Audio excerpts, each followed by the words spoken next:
Hello साथियों, नमस्कार। तो आज हम लोग पढ़ने जा रहे हैं अंग्रेजों की विरासत। क्योंकि देखिए ये बहुत इंपॉर्टेंट टॉपिक है। जब आज का आप भारत देखते हैं 1947 के बाद का भारत, तो इसमें अंग्रेजों की बहुत सारी छवियां आपको देखने को मिल जाती है। जब विरासत, चाहे वो बिल्डिंग्स के तौर पे देखते हैं, चाहे वो प्रशासनिक जो मशीनरीज में आप देखते हैं, तो वो सारी चीजें आपको देखने को मिलती ही मिलती है। अब देखिए विरासत दो तरीके की हो सकती है। एक नकारात्मक विरासत होती है और दूसरा होती है सकारात्मक विरासत। तो देखिए भारत में जो अंग्रेजों की विरासत रही है वो सकारात्मक और नकारात्मक दोनों तरीके की विरासतें रही हैं। ठीक है, तो इतना याद रखना है। अब जब हम बात करते हैं नकारात्मक विरासत की, तो आप इसमें देखते हैं पहला जो आता है आपका फूट डालो राज करो। जो ये पॉलिसीज थी वो ब्रिटिशर्स द्वारा ही इस तरीके की लाई गई थी। तो वो सारी चीजें आप देखते हैं आज भी आपको दिखती है, फूट डालो राज करो। दूसरा आप देख सकते हैं पुलिस का तानाशाही रवैया। क्योंकि जब अंग्रेजों के हम गुलाम हुआ करते थे तो उन्होंने जो प्रशासनिक स्ट्रक्चर बनाया था, मतलब पुलिस वगैरह जो भी चीजें थी, तो वो कंट्रोल करने के लिए, मतलब एक तरीके का बोला जाए तो लूटने के लिए, दूसरी चीज जो जनता में उठ रहे विद्रोह है उसको शांत करने के लिए, मतलब एक तरीके बोला जाए तो अपना पूरा रूल इस्टेब्लिश करने के लिए, मतलब बना रहे रूल हमेशा के लिए, इस तरीके का उन्होंने एक पूरा पूरा स्ट्रक्चर डेवलप किया था।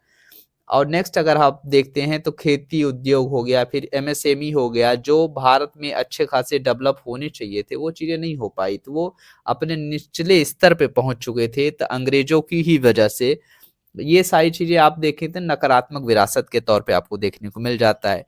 वहीं बात करें सकारात्मक विरासत की, तो जिसमें आप देखेंगे शिक्षा, तो उन्होंने मॉडर्न शिक्षा पद्धति लाई। ठीक है, तो ये अच्छी बात है, साइंटिफिक मतलब साइंटिफिक नॉलेज को प्रमोट किया। दूसरी चीज आप देखते हैं चिकित्सा में उन्होंने एलोपैथी को बढ़ावा दिया।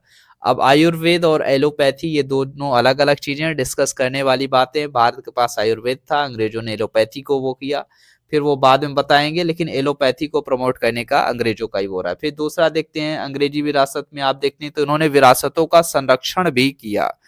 अब विरासतों में आप देख सकते हैं जितनी भी हेरिटेज साइट्स आपको देखने को मिलती है, तो वो सारी चीजों का जो संरक्षण की परंपराएं शुरू हुई तो वो ब्रिटिशर्स की ही पहल से हुई थी। ये अच्छी बात रही है कि हमें बहुत सारी चीजें जानने को मिली, खोज का विषय बना हमारे यहाँ। फिर जो बड़े-बड़े जो पुरातत्व सर्वेक्षण से बनाए गए, मतलब आर्कियोलॉजिकल सर्वेज ऑफ इंडिया, इस तरीके के जो भी गठन किए गए, ये अंग्रेजों की ही पहल का पार्ट रहा है। तो याद रखना उन्होंने विरासतों की संरक्षण पे भी काम किया।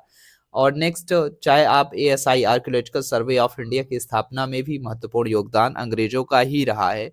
और नेक्स्ट अगर आप देखते हैं तो लुटियन जोन आप देखते हैं, दिल्ली का कनॉट प्लेस हो गया, या फिर लुटियन जोन में जो भी इस्टेब्लिश हुआ संसद भवन वगैरह, तो ये उन्हीं की विरासत का ही पार्ट है।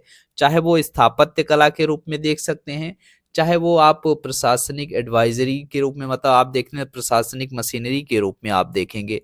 और उन्होंने जो पूरा का पूरा एक प्रशासन सिस्टम बनाया कि कैसे कौन सा काम करेगा, तो ये सारी चीजें आप देखते हैं। और आज भी हम लोग संविधान में बहुत बहुत सारी चीजें जो पढ़ते हैं, और आप देखेंगे तो भारत का संविधान जो है, ज्यादातर क्या हुआ है कि आप देखते हैं 1935 का जो अधिनियम है उसका बहुत सारा हिस्सा लिया गया है, भारतीय संविधान में आज भी इंक्लूड है। तो ये खास बात है।